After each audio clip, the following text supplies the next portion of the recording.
Welcome back to another edition of Nebraska Wesleyan Coaches Show. I'm Brandon Axmith alongside head coach Brian Keller.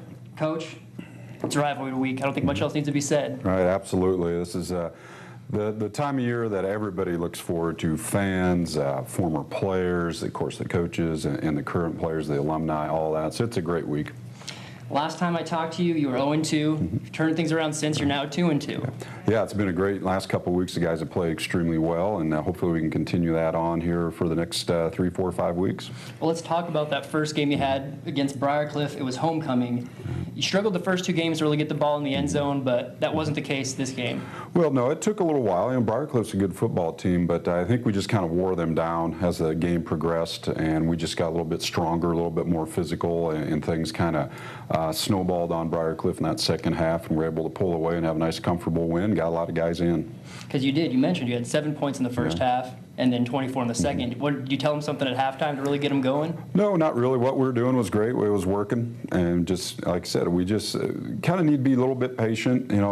We don't have the type of team. We're not going to have the big 70, 80, 90-yard play. That's just not the makeup that we have. But if we can just chip away and be physical and get those 4 or 5-yard gains, they're soon going to turn into 20 and 25, and that's kind of what happened. You had 11 receivers with a reception that game. That's kind of that philosophy you talked about, chipping away, putting bodies in there. Anybody can make a play for you? Yeah, I guess so. We don't sit down. I know some schools and some personnel that say, okay, we've got to get this guy X amount of touches, this guy, we got to figure out ways to get this guy the ball. It's not the way we really operate with this group of athletes. It's just we're calling the plays, and whatever the defense takes away, we know we have another option there. So I was a little bit surprised to see that many guys touch the ball, but that's not atypical. Well, you took that confidence to Iowa when you traveled to number 17 Northwestern right around the next week. Third-ranked opponent in their fourth game of the season. Right. You came out of there with a win, though. Yeah, we really did, and not just a win, but I think the way we won was really impressive. And if you really dig deep down into the stats, you can see two sets of numbers that I think really made a difference. The first one was time of possession. We had the ball 43 minutes, and they had it 17. They had 3 plays the entire third quarter. And that tells you the kind of job that our offensive line was doing, our running backs, the offense as a whole. They were averaging 43 points a game. Our defense didn't give up a score until 49 seconds left. So it was just a great way, but in the way that our guys did win, just total domination on their homecoming, that's a pretty good deal. Was that part of the game plan going in, doing that time of possession thing, or just playing through the game, that's kind of how it all played out? Yeah, you kind of think of those things. You're never sure, but as the game progresses, you get an idea of what's going to work that day and what's not, and so you have to be flexible. And I know we did a lot of things on the sidelines between series, and we could see what they're doing, and they really had problems adjusting to some of our unusual sets where we have 6, 7 offensive linemen in the game, and we're able to just dominate them up front that way. Well, not only did you dominate offensively, but you did defensively as well. They had all-conference running back Theo Bartman. You held him to 19 yards on the day, and I think they had 43 yards rushing total. Right. Yeah, typical day for our defense. And we see that defensive line, those linebackers every day in practice, and I think it helps us become a better team offensively and helps us become a better team defensively, because we do have, we're a pretty good team running the football offensively. We're real physical, and that makes our guys better, and it makes us better offensively going against that good group that we have on our defensive side. Talk about the Northwestern team. You had a 13-game losing streak to them, hadn't beaten them since 1999, and this is the second time in your career you've beaten them. What makes them so tough, and does it make it that much more sweet you came out there and beat them in their place? Well, yeah, they've got great athletes. I mean, that's the number one thing. They're tremendous attitude. Their punter warming up. Their punters look like a defensive end for us.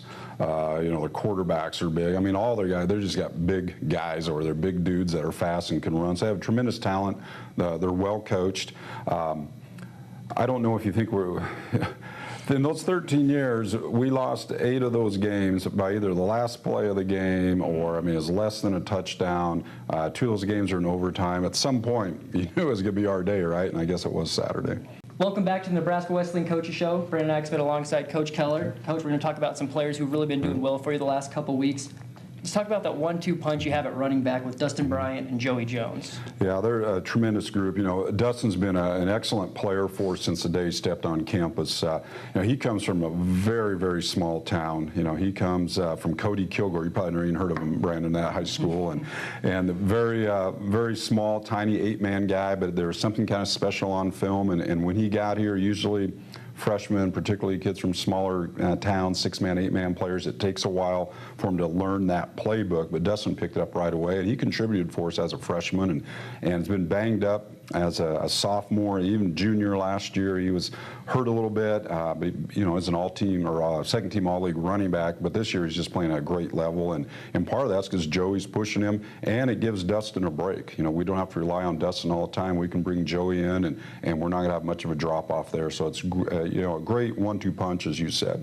Dustin, he's a senior. Joey Jones, a sophomore. It's kind of a great situation where you have the senior leading, but you're grooming a guy for the next couple of years. Absolutely, and that's the way we look at it. We want to get Joey as many reps as possible, but Dustin is a guy that we rely on.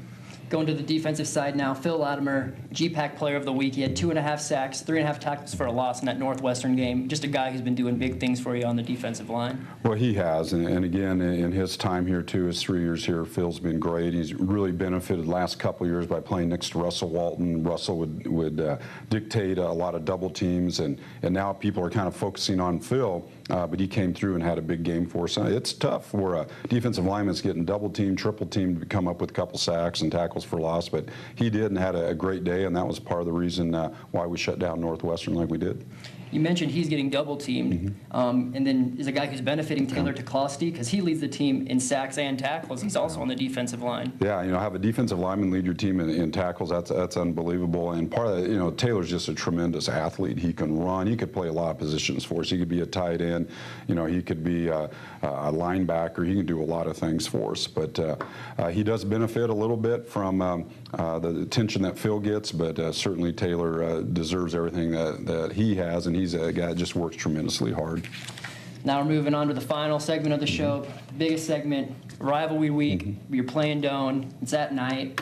Is this just a game preseason you just circle on the calendar and you know this is going to be a big game before the season even starts? Yeah, if you've ever attended Nebraska Wesleyan as a student, fan, athlete, whatever it may be, you know Doane's a game. It's the same way down there. This is one of the longest rivalries west of the Mississippi. This will be the 99th time that the two schools have played. I think there's only 2 wins that separate the two schools as you look at the records. So it's tremendous history. It's a lot of fun. What even makes it even more intense is that you pretty much know everybody. A lot of the guys in our team went to high school with guys on their team and vice versa, and we've recruited the same players, and just that familiarity just lends itself to a great rivalry. And the last time you played these guys was 2011. They came here to Able Stadium, beat you guys on your homecoming. Do some of the older players remember that? They're on this team now and want to use that as motivation? Well, I don't know. We haven't really talked about that. We don't talk too much about what happened last year, 2 years ago, whatever. But I'm sure that's in the back of their minds. This senior group beat them soundly as freshmen. Were beat pretty bad as sophomores, and then last year was a fairly close game. But you know, we've dropped the last 2 to Doane, and that doesn't sit very well with anybody around here. Talk about this week of practice. What has it been like? Are guys flying around more than usual, a lot of energy? Oh, I think so. It's our typical week. We don't try. I don't want to leave our game out there on Wednesday, and so sometimes we kind of try and downplay those things. I'm not sure if that's the right way to do it, but for us, that's a formula that's worked pretty well, and I think you'll see us ready to go Saturday night. Their opponent you're very familiar with. Just what do you expect to see from them come Friday night? I think Doane's their program is very similar to ours in a lot of respects. The type of athletes they have, kind of the mentality, that physicalness that you can see, that tremendous effort. So I think there's a lot of mirror images there. So you're going to see a team that's well coached, that's going to play to the very end. It's going to be a very physical football game. I wish our bye week was next week after that to heal up, but it's going to be a great contest. The last 2 games, they've rushed for over 300 yards, outscored opponents 104-7. Do you think that's a testament to how good they are, or have they been playing a little bit weaker opponents and the stats are a little bit skewed? You trying to make me nervous here or what, Brandon? No, that shows they're a very good football team. I mean, they are very, very good, and we're going to do our best to try and slow them down. Well, you guys are holding your opponents close to under 100 yards on the ground, so it'll be. Well, it should be a great contest, yeah. All right. Well, final question. It's a game under the lights. It's the only game of the season under the lights. How does that add to the atmosphere? Well, I think the students will be well hydrated, and on both groups, it's going to be a lot of fun, excitement. It's tough on players and coaches. You got to sit around all day, and you have meetings trying to keep them busy and that. So it's a long wait. It's a great atmosphere, but it's a long wait to kickoff. As a player, coach, you'd rather let's get that 1 o'clock and get going and that sort of thing. And then it's a short turnaround after the game, because then we got to be back here in the office Sunday morning and start working on the next week's game. And so it's great for the fans and the concession sales and everything else, but it's a little bit tougher on the players and coaches. Well, Coach, we wish you the best of luck. I think you'll do fine. All right, thank you.